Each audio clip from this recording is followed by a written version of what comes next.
네, 안녕하세요. 저는 식품대기업에서 브랜드 매니저로 일을 하고 있는 김성우라고 합니다. 반갑습니다. 네, 안녕하세요. 저는 자동차 제조사에서 멤버십 회유 마케팅 담당하고 있는 박찬근이라고 합니다. 안녕하세요. 실제로 코로나 이후에 요리 집에서 안 해 먹던 애들, 집에서 안 먹던 아이들, 그런 애들이 그런 거 되게 많이 시키거든요. 특히 젊은 애들. 오프라인에서의 그 커뮤니케이션이 굉장히 중요한 그 카테고리예요. 식품이라는 게. 그래서 리테일에 가면 이제 POP물이라든지 작은 그래서 뭐 누구누구를 위한 뭐 짧은 시간에 만들 수 있는 코로나 이후로 이 커뮤니케이션은 거의 이제 중단이 됐다고 보여주면 되고 이게 온라인 커뮤니케이션이 되는데 이 온라인을 많이 보는 디지털 환경에서 많이 매체를 보는 타겟들이 20, 30대 중심의 타겟 밀레니얼이나 젠지 세대들이 많잖아요. 그러다 보니 이제 커뮤니케이션 방식이 좀 변화는 생기는 것 같아요. 그래서 최근에 이제 회사에서 하고 있는 것들 보면 랜선 시식이라고 해서 이제 온라인으로 시식을 하고 그런 것들을 품평회 같은 걸 하는 거죠. 이제 커뮤니케이션 타겟과 또는 그런 구매 타겟은 조금씩 변동을 주면서 하고 있는 거는 맞는 것 같아요. 지금 말씀하신 게 코로나 이후에 바뀐 마케팅 커뮤니케이션 이거예요? 코로나가 좀 더 빠르게 그 변화를 시킨 것 같아요. 이전에도 그러한 노력은 있어야 된다. 이렇게 해야 된다는 얘기는 많았는데 쉽게 시도하지 못했었다라면 코로나 이후로 그것이 더 활발하게 좀 진척이 됐죠. 제가 보기에는. 왜냐하면 온라인에서의 매출의 성장률이나 진척률이 이런 것들이 눈에 가시성으로 보이니까 여기에 이제 투자를 해야 된다라는 인식들은 분명히 생긴 것 같아요. 저도 네. 정확히 이렇게 생각해요. 기존에 있던 기득권 세력들과의 어떤 그런 관성을 변화시키는 게 쉽지는 않거든요. 근데 차근차근히 되고 있던 게 코로나가 한번 임팩을 줘가지고 잠깐 어떤 셧다운 상태가 있다 보니까 그때 사실은 추진하던 사람들의 움직임을 더 힘을 실어준 것 뿐인 거지 갑자기 없던 이슈가 탄생해가지고 새로운 게 나왔다 이렇게 보이진 사실 않거든요. 굉장히 가속화를 하고 있는 상태인 거는 맞는 것 같아요. 코로나 이후에 직접 해보셨거나 혹은 관심 있게 지켜봤었던 마케팅 커뮤니케이션 관련된 뭐 방법론이나 어떤 잘된 사례나 그런 게 있다면 어떤 걸 지적할 수 있을까요? 특히 현대자동차에서 얼마 전에 했던 주차장 콘서트 같은 것들이 있어요. 근데 지금 무언가를 해야 하기 위한 액션 때문에 그런 것들을 보여주긴 하나 솔직히 이 위기가 지나가는 순간에는 그런 것들이 의미가 다시 사라지게 되거든요. 어떻게 보면. 왜냐면 어차피 같은 시간이면은 더 많은 사람들을 모아서 더 많은 사람들이 즐길 수 있게 하는 형태.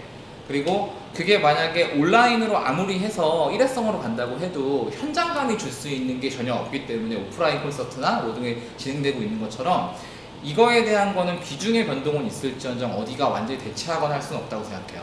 다만 이제 여기서 배워야 되는 점은 기존에까지는 생각을 안 하고 있던 지점들 또는 이제 비용이라는 이슈 때문에 생각을 전혀 안 하거나 검토를 안 하고 있던 지점들에 대해서 뭔가 조금 생각을 하게 되는 계기가 됐어요.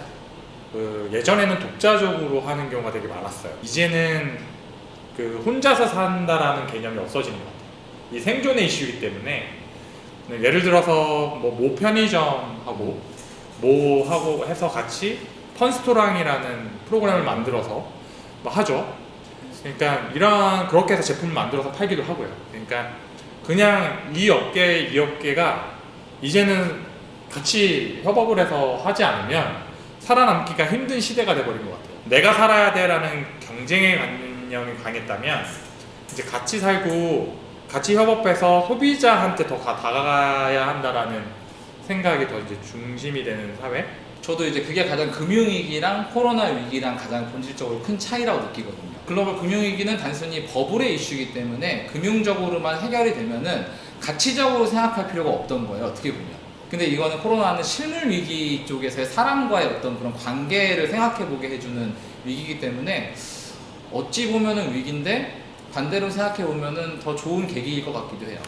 이날 예상되는 트렌드나 뭐 마케팅 방법론 이런 그런 게 있을까요? 실버, 액티브 시니어라고 하는 이런 타겟들을 대상으로 해서 이제 베이비 부머가 은퇴하는 시점이잖아요, 다. 그래서 그 액티브 시니어를 대상으로 한 고령 친화형 제품들에 대한 시장이 분명 오지 않을까라는 부분이 있고 건강이 되게 중요시 여기는 그러니까 이제 한 끼 식사를 하더라도 좀 건강하게 먹을 수 있는 것들에 대한 니즈는 이제는 더 많이 늘어날 것이다 라는 생각은 확실히 들어요. 그 가공식품도 사실은 포장이 되게 중요하거든요. 이 포장이 어떻게 되느냐에 따라서 이 맛의 품질과 유통기한의 존속기간이 좌우되거든요. 이 패키징에 있어서 친환경에 있어서의 이슈도 앞으로 계속 부각될 것 같다. 음료만 하더라도 최근에 투명 패스로 다 전환되고 있잖아요. 자동차 쪽은 사실은 코로나 때문이 아니고 그냥 원래적으로 봤을 때도 좀 거대한 전환의 시기에 있긴 있어요. 내연기관이 이제 기존의 걸 버리고 새로운 걸로 가야 되느냐 말아야 되느냐, 그 다음에 이제 테크적으로 봤을 때 자율주행과 관련되거나 연결성에 대한 커넥티비티 관련된 것들이 있는데 그냥 이 트렌드가 계속 갈 거예요. 거기까지의 거대한 전환 과정에서 구조조정이 되고 있는 모습, 오히려 이제 저는 이번 기회에 이제 이 거대한 전환의 한 축에서의 의문이 한번 사람들이 생기기 시작했다는 것들, 공유경제가 사실 작동하기가 어렵다는 거에 대한 의문을 사실 이번에 코로나 사태가 조금 가속화시켜주긴 했어요. 내가 탑승하기 전에 누가 탔는지를 믿을 수가 없는 거죠. 근데 양극화가 심해지기 때문에 공유시장이 생겼던 건데 이 양극화는 심해질 거라고 보여요. 근데 공유시장이 같이 갈 수 있을 것인가 다른 방식으로 갈 수 있을 것인가에 대한 게 의문이 생긴 시점이라고 생각하기 때문에 우버나 이런 회사들, 대표되는 회사들이 굉장히 어려워진 이유 중에 하나가 이제 그런 부분 중에 하나라고 생각해요. 자동차도 이제는 완전히 개념이 바뀌어가는 것들이 있는 것 같아요. 누구나 자동차도 공간의 개념으로 봐야 된다라고 누구나 얘기했었는데 그게 와닿지 않았었는데 이제는 저도 되게 많이 느껴지거든요. 공간의 개념. 그러니까 자동차가 공간으로 이제 느껴져요.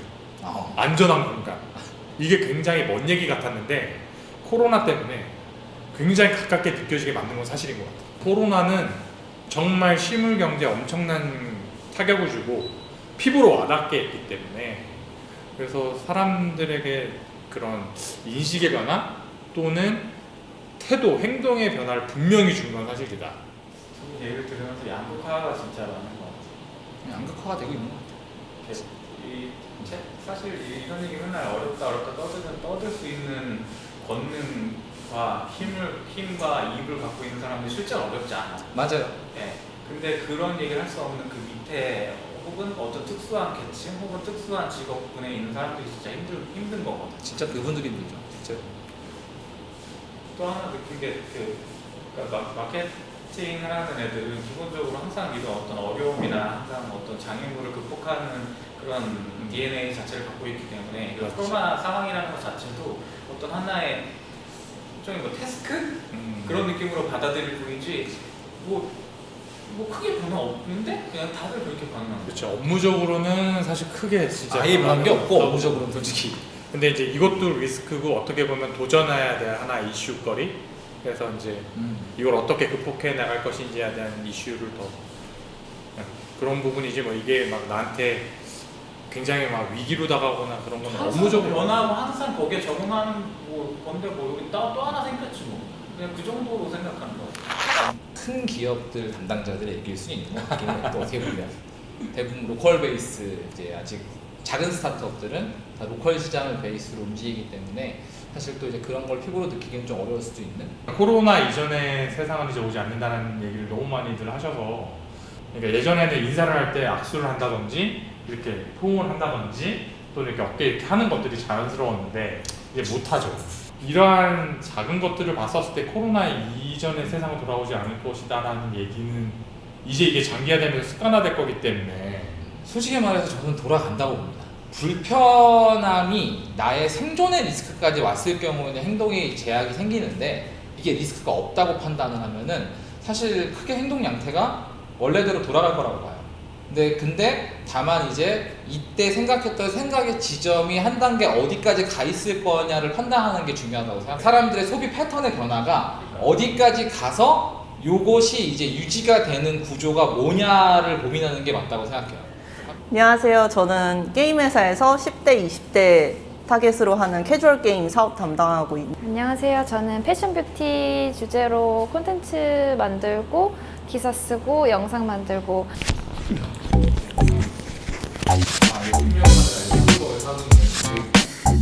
네, 그러니까 결론은 그 마케터의 놀이, 구독과 좋아요